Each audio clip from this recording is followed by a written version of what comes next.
12 ज्योतिर्लिंगाचे दर्शन या ठिकाणी आपण गणेश भक्तांना घडविल्यात, काय अधिक माहिती द्यायला संदर्भात? माझ्या हिशोबाने हे सगळे जे ज्योतिर्लिंग आहेत हे इथनं 1200, 1500, 1000 किलोमीटरच्या मार्फत गोंदियावरनं याचं अंदाजन दुरी आहे, तर सगळ्यांचं तिथपर्यंत पोहोचून दर्शन घेणं संभव नाही आहे. म्हणून इथेही त्यामार्फत की दर्शन झालेही पाहिजे आणि हे देवाचे देव महादेव त्यांचे पुत्र श्री गणेश ते विराजमान आहेत. अजून त्यामार्फत अजून एक गोष्ट सांगू इच्छितो की हे जे मंडप आहे हा नेपाळचं पशुपतीनाथची थीम आहे ही. म्हणजे दोन्ही दर्शन, एक देशातल्या आतमधल्या ज्योतिर्लिंगाचे आणि देशाच्या बाहेरचे नेपाळमधले त्या मंदिराचे दर्शन, म्हणजे ही थीम आम्ही डिसाईड केली होती आणि ती आता सगळ्यांच्या आशीर्वादाने, बाप्पाच्या आशीर्वादाने आज फुलफिल झाली आहे.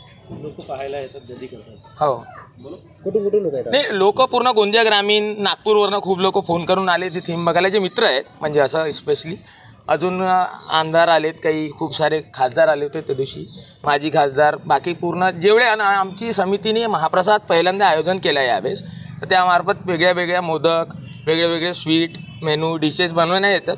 अजून एक महत्त्वपूर्ण गोष्ट आहे, 56 भोग आपण परवा केलं. 56 भोगचा हार एक म्हणजे गणरायाला अर्पित करून चढवण्यात आला होता. आणि बालाघाट झालं, मध्य प्रदेशचे, छत्तीसगडचे, जसं आपल्याला लागून आहे 80 किलोमीटरला छत्तीसगडला आहे, 40 किलोमीटरला मध्य प्रदेश आहे, तर या साईडचे लांजीचे म्हणजे लालबर्राचे सगळे खूप लोक आहेत जे इथे ग्रामीण क्षेत्रातले इथे गणेश उत्सवाला येतातच गोंदियाला. पण खास करून श्री टॉकीजचा राजा बघायला इथे श्री टॉकीज चौकात ते एकत्रित येतात. आणि काल इथे पथकही झालं, खूप मोठा पथक आपण केला, इथे गणरायाला आरती केली.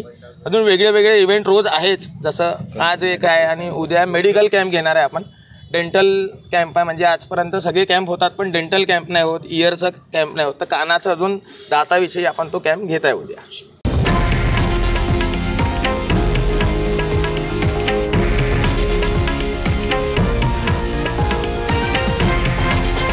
हे आहे देशातील नंबर 1 न्यूज नेटवर्क आणि आपण पाहत आहात TV9 मराठी, एकमेव.